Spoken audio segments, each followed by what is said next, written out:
نحمده ونصلي على رسوله الكريم اما بعد فاعوذ بالله من الشيطان الرجيم بسم الله الرحمن الرحيم رب اشرح لي صدري ويسر لي امري واحلل عقدة من لساني يفقهوا قولي۔ قرآن پاک وہ کتاب ہے جو اگر کسی پہاڑ پر بھی اتار دی جاتی تو وہ ٹکڑے ٹکڑے ہو جاتا اور اللہ کی خشیت سے دب جاتا۔ قرآن پاک میں اللہ تعالیٰ فرماتے ہیں لو انزلنا هذا القرآن على جبل لرأيته خاشعا متصدعا من خشية الله۔ لو انزلنا، اگر ہم نازل کرتے هذا القرآن، اس قرآن کو، على جبل، کسی پہاڑ پر، لرأيته، تم دیکھتے اس کو، خاشعا، کہ دب گیا ہے، متصدعا، پھٹ گیا ہے، ٹکڑے ٹکڑے ہو گیا ہے، من خشیت اللہ، اللہ کے خوف سے۔ اللہ تعالی جو کائنات کی سب سے عظیم ہستی ہے، جس نے یہ سب کچھ پیدا کیا ہے، یہ کتاب اس کا کلام ہے، کسی انسان کا لکھا ہوا نہیں، کسی جن کی تصنیف نہیں، کسی فرشتے کا بول نہیں، یہ عظیم ترین ہستی کی بات ہے۔ اس لیے اس کتاب کا پڑھنا، اس علم کا حاصل کرنا دنیا کے دوسرے تمام علوم اور تمام کتابوں سے مختلف ہے۔ اس کتاب کا تعارف کیا ہے؟ تنزیل من رب العالمین، رب العالمین کی طرف سے اتارا ہوا ہے۔ کس کے ذریعے آیا ہے؟ نزل بہ الروح الامین، روح الامین یعنی جبریل امین اس کو لے کر اترے ہیں، تمام فرشتوں کے سردار۔ کس پر اترا ہے؟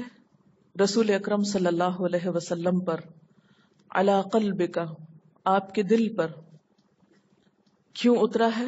لتکون من المنذرین، تاکہ تم خبردار کرنے والوں میں سے ہو جاؤ، لوگوں کو آگاہ کرو ان کے انجام سے، ان کے آگے آنے والے امتحان سے۔ جس رب کی طرف سے یہ کتاب آئی وہ رب عظیم ہے، جو فرشتہ لے کر اترا وہ فرشتہ بہت بڑا ہے۔ جبریل امین فرشتوں کے سردار۔ جس نبی پر اترا، نبی اکرم محمد صلی اللہ علیہ وسلم، خاتم النبیین، تمام انبیاء کے سردار۔ جس شہر میں اترا، شہر مکہ، قرآن پاک میں اس کو ام القری، بستیوں کی ماں، پوری دنیا میں ایک مرکزی حیثیت رکھنے والا شہر قرار دیا گیا۔ جس مہینے میں اترا، رمضان، شہر رمضان الذی انزل فیہ القرآن، جس کی عزت، جس کی برکت اور فضیلت تمام مہینوں پر ممتاز ہے۔ جس رات میں اترا، لیلۃ القدر، لیلۃ القدر خیر من الف شہر، 1000 مہینوں سے زیادہ بہتر رات، لیلۃ القدر۔ جس امت پہ اترا، خیر امت اس کو قرار دیا گیا، کنتم خیر امت اخرجت للناس، تم بہترین امت جسے تمام لوگوں کے لیے پیدا کیا گیا، تمام انسانوں کی رہنمائی کے لیے۔ آج یہ خیر امت، میں اور آپ، یہ کام کس طرح کریں گے؟ اس کتاب کے ذریعے۔ اسے خود بھی پڑھنا ہے، سمجھنا ہے، اس پر عمل کرنا ہے، اس کا چلتا پھرتا نمونہ بننا ہے، اور پوری دنیا میں اس کے ذریعے روشنی پھیلانا ہے۔ یہ ایک رابطے کا ذریعہ ہے اللہ اور بندوں کے درمیان۔ یہ کوئی معمولی کتاب نہیں، معمولی چیز نہیں۔ جو چیز جتنی بڑی ہوتی ہے اس سے تعلق بھی اتنی ہی بڑی عظمت کا سبب ہوتا ہے، اور اس سے بے پرواہی بھی اتنے ہی خسارے کا سبب ہوتی ہے۔ اب یہ ہمارے اپنے اوپر ہے کہ ہم اس کو کتنی توجہ دیتے ہیں، اس کے ساتھ کیا تعلق رکھتے ہیں، اسے کتنی اہمیت دیتے ہیں، اس کے لیے کتنی محنت کرتے ہیں، اس کے لیے ہمارے دل کے اندر کتنی تڑپ ہے، اس کے لیے کتنی محبت ہے، اس کی کتنی قدر ہے، اس کا کتنا حق ادا کرتے ہیں. آج سے ہمارا یہ امتحان شروع ہو رہا ہے. دنیا میں بے شمار مخلوق ہے، ان گنت. ان میں سے کتنے لوگ ایسے ہیں جو اللہ کے کلام کو جانتے ہوں، سمجھتے ہوں، جو اللہ تعالیٰ سے براہ راست بات کر سکیں اس کی اس کتاب کے ذریعے. یہ دنیا کی تمام نعمتوں سے بہتر ہے. هو خیر مما یجمعون، ان تمام چیزوں سے جسے لوگ جمع کر رہے ہیں. لہذا اگر ہم دنیا اور آخرت میں عزت پانا چاہتے ہیں تو اس کا ذریعہ بھی یہی کتاب ہے. حدیث پاک میں آتا ہے اللہ تعالیٰ اس کتاب کے ذریعے کچھ لوگوں کو بلندی عطا کرتے ہیں اور کچھ لوگوں کو ذلیل و رسوا کر دیتے ہیں. اب یہ ہم پر منحصر ہے کہ ہم اس کتاب کے ساتھ کیا معاملہ کرتے ہیں. آیا یہ ہمارے لیے بلندی عطا کرنے کا ذریعہ ہے، یا پھر اگر ہم اس کی پرواہ نہ کریں اور ہم اس کو اہمیت نہ دیں اور ہم اس کے لیے اپنی جان نہ کھپائیں تو پھر انجام کیا ہو سکتا ہے. دعا کریں کہ اللہ تعالی ہمارے اس راستے کی ہر مشکل کو دور کر دے اور ہمیں یہ نعمت دے دے، ہمیں اس سے محروم نہ کرے، اور یہ ہمارے لیے دنیا اور آخرت کی عزت اور سرفرازی کا ذریعہ بن جائے، دنیا اور آخرت کی مشکلات کو آسان کرنے کا ذریعہ بن جائے.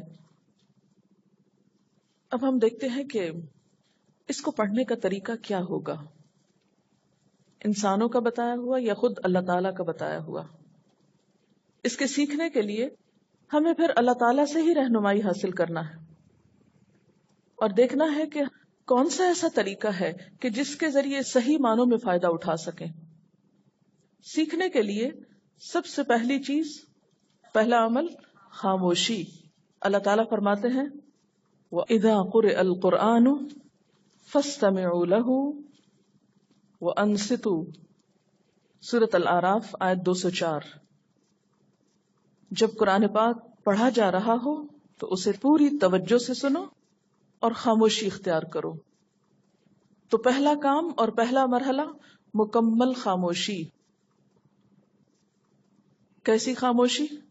صرف باتوں ہی کی نہیں، برقے پلٹنے کی بھی، کھانسنے کی بھی، اور دیگر بھی ہر طرح کی. یعنی انسان صرف زبان سے ہی نہیں بلکہ اپنے کسی بھی اور عمل سے ایسی آوازیں نہ نکالے کہ جس کی وجہ سے اس کے سننے میں کوئی خلل آئے. دوسرا مرحلہ فاستمعوا لہ، غور سے سنو. سننا، سیکھنے کے لیے توجہ سے سننا نہایت ضروری ہے. کچھ علوم ایسے ہیں جو پڑھ کر آ جاتے ہیں. قرآن پاک ایک ایسا علم ہے جو سنے بغیر نہیں آتا، تو اس کے لیے سننا ضروری ہے. قیامت کے دن دوزخ میں جانے والے کہیں گے لو کننا نسمع او نعقل ما کننا فی اصحاب السعیر. لو کننا نسمع، کاش ہم سن لیتے، او نعقل، یا سمجھتے تو، ما کننا فی اصحاب السعیر، تو آج ہم دوزخ والوں میں شامل نہ ہوتے. یعنی جو سن نہ سکے وہ کسی بھی طریقے سے سمجھنے کی کوشش کرے. تو تیسرا کام سمجھنا، نعقل، عقل سے کام لینا. اگرچہ قرآن پاک دل پر اترا ہے لیکن اس کے لیے کیا ضروری ہے کہ عقل استعمال کی جائے. کس کے لیے؟ اس کو اچھی طرح سمجھنے کے لیے. اور ایسے لوگوں کی طرح نہ ہو انسان، وَلَا تَكُونُوا كَالَّذِينَ قَالُوا سَمِعْنَا وَهُمْ لَا يَسْمَعُونَ، اور تم ان لوگوں کی طرح نہ ہو جاؤ کہ جنہوں نے کہا ہم نے سنا، وَهُمْ لَا يَسْمَعُونَ، اور وہ سنتے نہیں ہیں. یعنی جب ان سے کوئی بات کہی جاتی ہے وہ سر ہلا دیتے ہیں، ہاں ہم نے سنا، لیکن سنتے نہیں ہیں. کان تو ایک ایسی چیز ہے جس بند نہیں کیا جا سکتا، وہ تو سنتا ہی رہتا ہے، لیکن یہ کس سننے کی طرف اشارہ ہے؟ پوری توجہ کے ساتھ سننا. چوتھی چیز بولنا. قرآن پاک میں آتا ہے الرحمن علم القرآن خلق الانسان علمہ البیان. الرحمن رحمان بہت مہربان. اس کی مہربانی کیا ہوئی؟ علم القرآن، اس نے قرآن کی تعلیم دی. خلق الانسان، اس تعلیم کو کس کے حوالے کیا؟ اس کے لیے کیا کیا؟ انسان کی تخلیق کی. یعنی پہاڑ کے لیے نہیں ہے قرآن، درختوں کے لیے نہیں ہے، بھیڑ بکریوں کے لیے نہیں ہے. یہ قرآن پاک کس کے لیے ہے؟ انسان کے لیے ہے. اور اس کے لیے اس نے کیا کیا؟ علمہ البیان، اس کو بولنا سکھایا.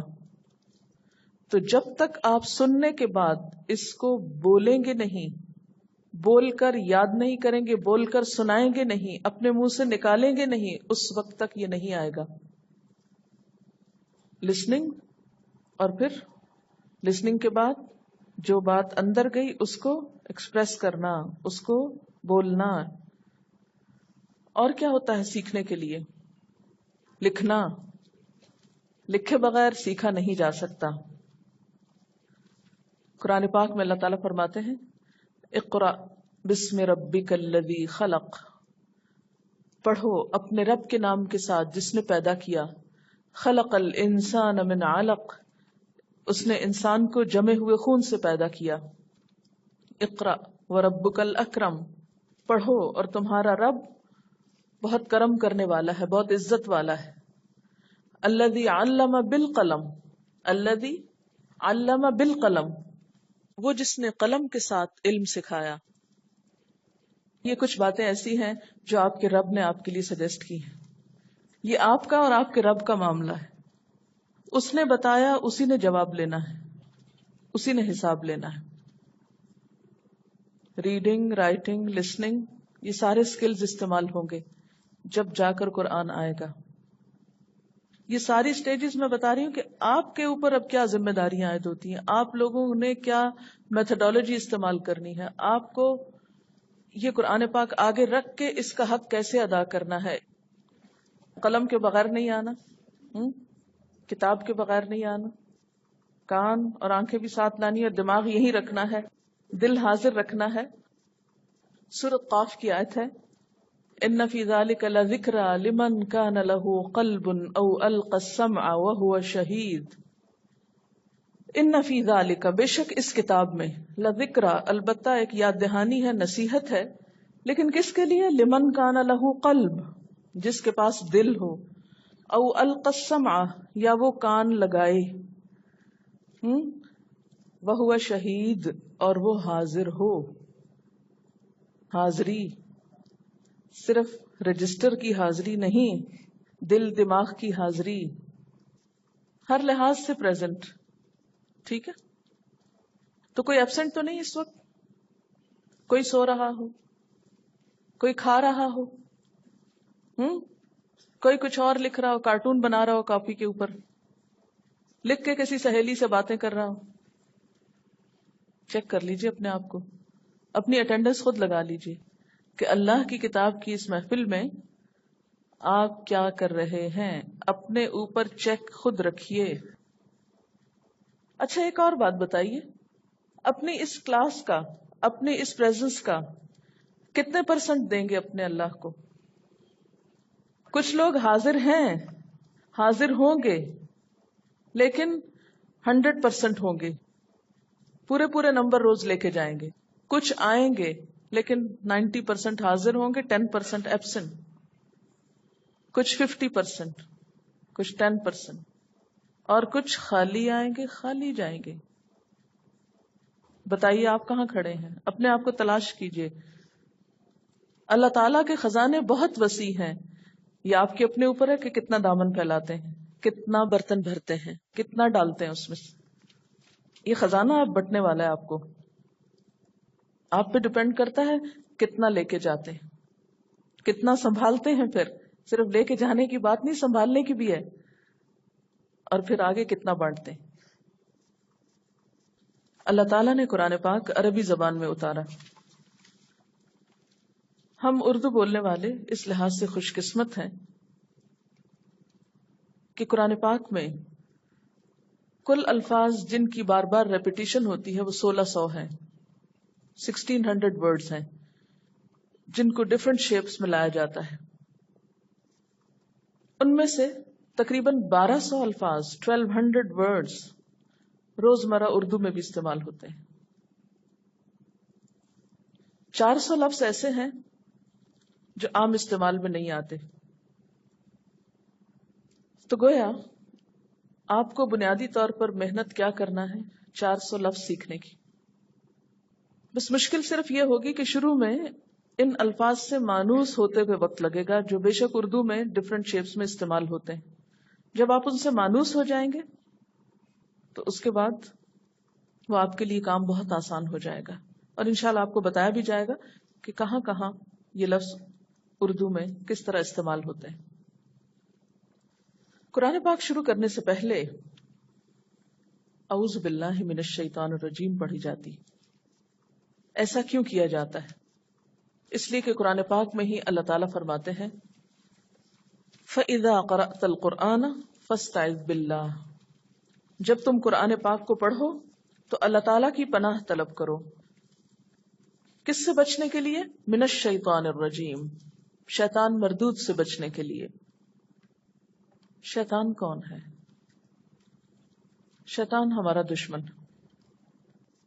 شیطان کی پہچان کے لیے اتنا ہی کافی ہے کہ وہ ہمارا دشمن ہے.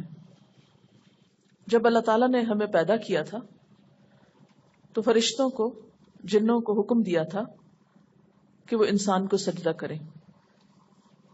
شیطان جنوں میں سے تھا.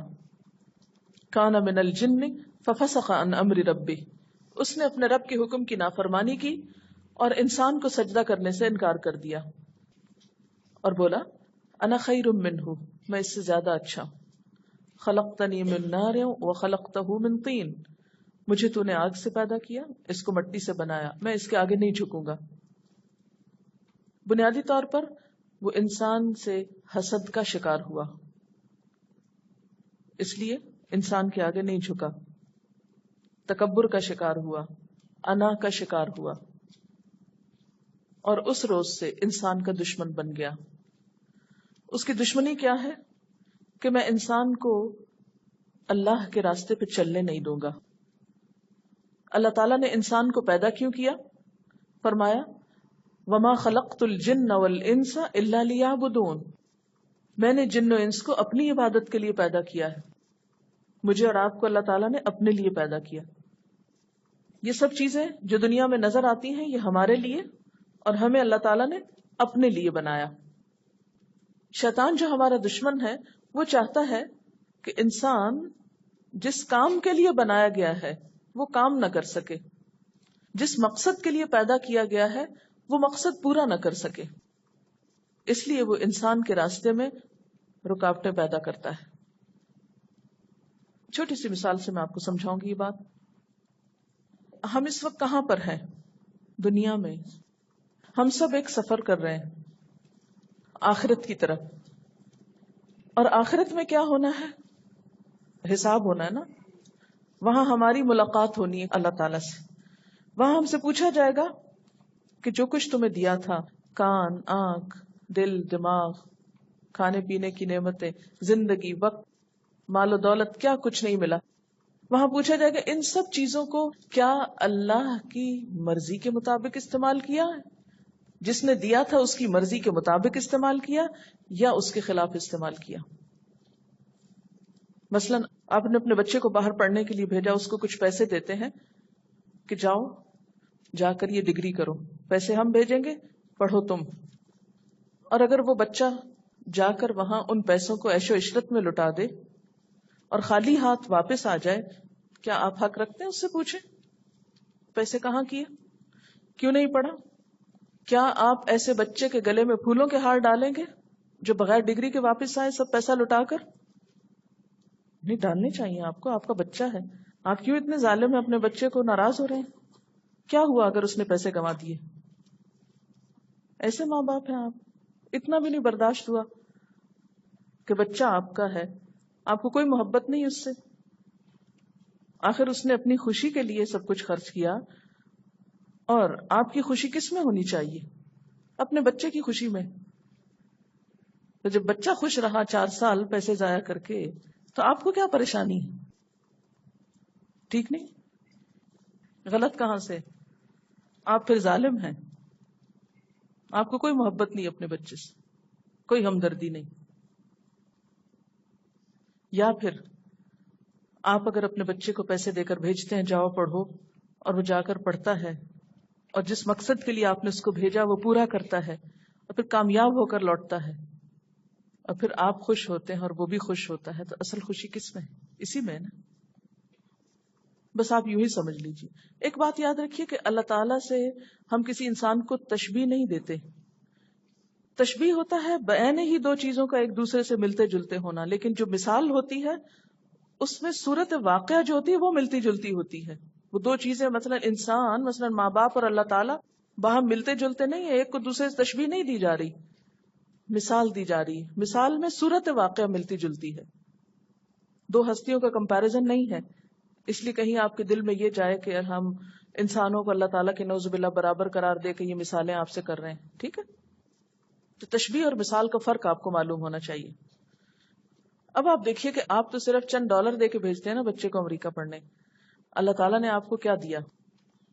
گنے کسی وقت کیا کچھ دیا، کتنا کچھ دے کر بھیجا، اور کہا جاؤ اس دنیا میں رہو، کھاؤ پیو، بے شک آرام کرو، لیکن میری عبادت بھی کرنا، مجھے یاد رکھنا، میرے شکر گزار رہنا. اور ساتھ ہی ہمارے ایک دشمن آ گیا جس نے ہم سے بہت حسد کیا، کیونکہ پہلے اس کی بڑی اہمیت تھی. اس کے بعد جب انسان کو پیدا کیا تو انسان کی اہمیت زیادہ ہو گئی، اس کی اہمیت کچھ کم ہو گئی. اسے کہا تم انسان کے آگے جھک جاؤ، اس نے کہا میں نہیں جھکتا، حسد کا شکار ہوا. اب یہ جو ہمارا دشمن ہے یہ ہمارے ساتھ ساتھ ہے. کیا ٹھکانا ہے اس کا؟ کہاں رہتا ہے وہ؟ دل میں 8 جگہ بناتا ہے، پھر ہمارے دل کو بہکاتا ہے اور سارے جسم میں خون کے ساتھ ساتھ گردش کرتا ہے، ایسے پیچھے پڑا ہوا ہے. یہ کبھی بھی نہیں چاہتا کہ ہم اللہ کے راستے پہ چلیں، کبھی نہیں چاہتا کہ ہم اپنی آخرت کو اچھا بنا سکیں. کیونکہ یہ جو ہم سب یہاں پر ہے نا، یہ ٹیسٹ ہے اصل میں، ہمارا گھر نہیں ہے یہ دنیا، یہ کمرہ امتحان ہے. گھر کہاں پر ہے؟ گھر تو جنت میں بنا رکھا ہے اللہ تعالیٰ نے، بہترین بنگلہ. اس کی ساری ڈسکرپشن آگے پڑھیں گے آپ. اب شیطان کبھی نہیں چاہتا کہ ہم اس گھر تک پہنچے، اپنے رب کی رضا تک پہنچے، کیونکہ جس سے حسد ہو انسان کبھی اس کے لیے کوئی اچھی چیز نہیں چاہتا نا، اس کی خوشی نہیں چاہتا، اس لیے وہ راستے میں ہر وقت رکاوٹیں ڈالتا ہے. اور خاص طور پر اس وقت رکاوٹیں ڈالتا ہے جب ہم اس گھر کے حاصل کرنے کے طریقے پڑھنے لگتے ہیں، یہ کتاب پڑھنے لگتے ہیں. اللہ تعالیٰ ہم پر بہت مہربان ہے، انہوں نے ہمیں یہ سکھایا کہ جب تم یہ کتاب پڑھنے لگو تو اپنے دشمن سے بچنے کے لیے پناہ ڈھونڈ لینا. چلیے دشمن کے حملے اور دشمن کی پہچان کے لیے ایک چھوٹی سی مثال دوں گی. دشمنوں سے بچنے کے لیے پناہ گاہیں بنائی جاتی ہیں. ایک خندق کو ذہن میں لائیں، دشمن کا جہاز آیا، آپ نے کیا کیا؟ آپ کو ڈر لگا کہ وہ بم پھینکے گا، آپ فوراً کیا کرتے ہیں؟ بھاگ کر خندقوں میں جا گھستے، پناہ گاہ میں چلے گئے نا، تو ادھر اس کا حملہ نقصان نہیں دے گا. بالکل اسی طرح جب آپ قرآن پاک پڑھنے لگتے ہیں اور دشمن بیچ میں آتا ہے، وسوسے ڈالتا ہے، بڑا مشکل ہے، تم نہیں پڑھ سکتے، یہ تو عالم پڑھتے ہوتے ہیں، اور یہ عورتیں تو پڑھتی نہیں کبھی. بولے یہ بات کیوں لکھی ہوئی؟ یہ تو ہو ہی نہیں سکتا، یہ تو 1400 سال پرانی بات ہے، یہ تو میرے بس میں ہی نہیں، وغیرہ وغیرہ بے شمار وسوسے اور خیالات آپ کے.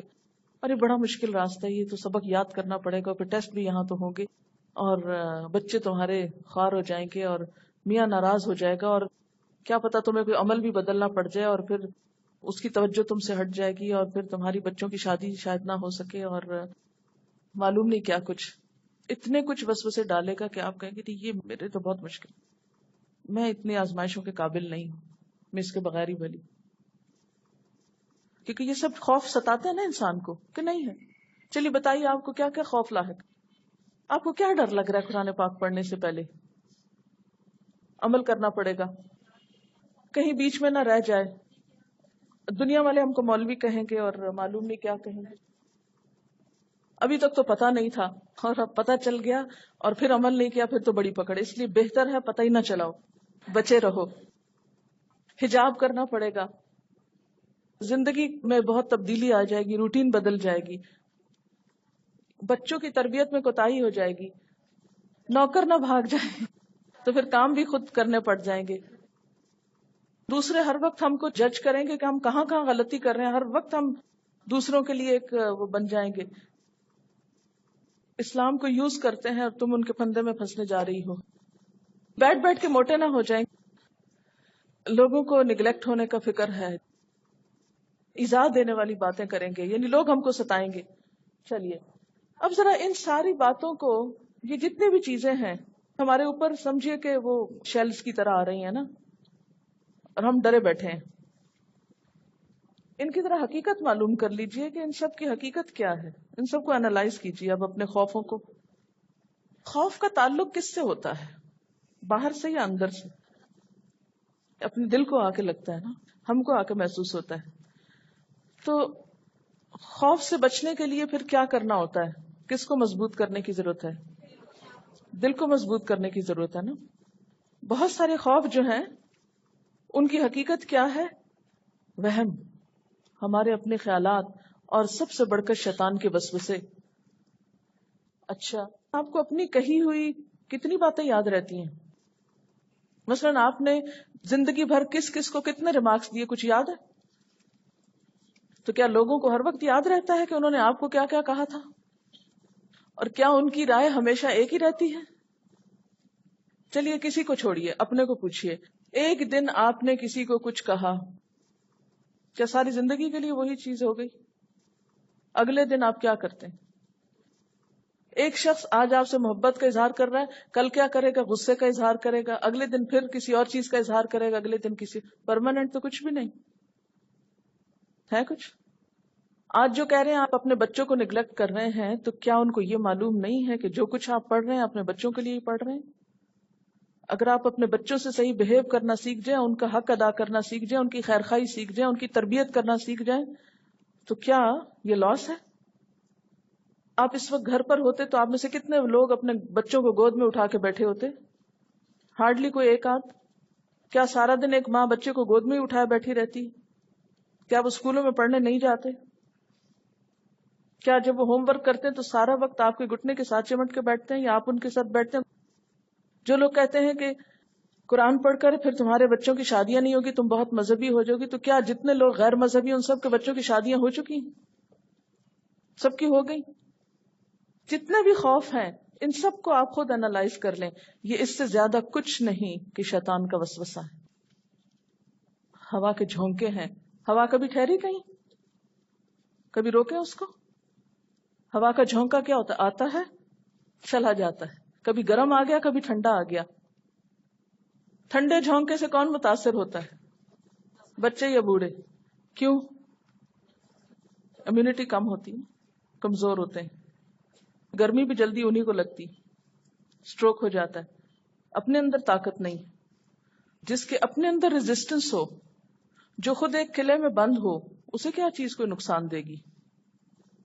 تو یاد رکھیے، جس وقت کوئی خوف ستائے اور کوئی رکاوٹ قرآن کے پڑھنے میں آئے، فوراً سمجھیے یہ شیطان کا وسوسہ ہے. ہر چیز کا ایک آلٹرنیٹ ہے. اس کتاب کا کوئی دوسرا آلٹرنیٹ لا کر دکھائیے مجھ کو. اس کتاب کا کوئی آلٹرنیٹ دیجیے. اس علم کا کوئی دوسرا نعم البدل دیجیے. ہے؟ نہیں ہے. دنیا کا کوئی بھی علم پڑھے بغیر گزارا ہو سکتا ہے. جاہلوں کی بھی گزر جاتی ہے نا، جو ایک جماعت نہیں پڑھے ہوتے. گزرتی کہ نہیں گزرتی؟ اس کے پڑھے بغیر روشنی نہیں ہوتی.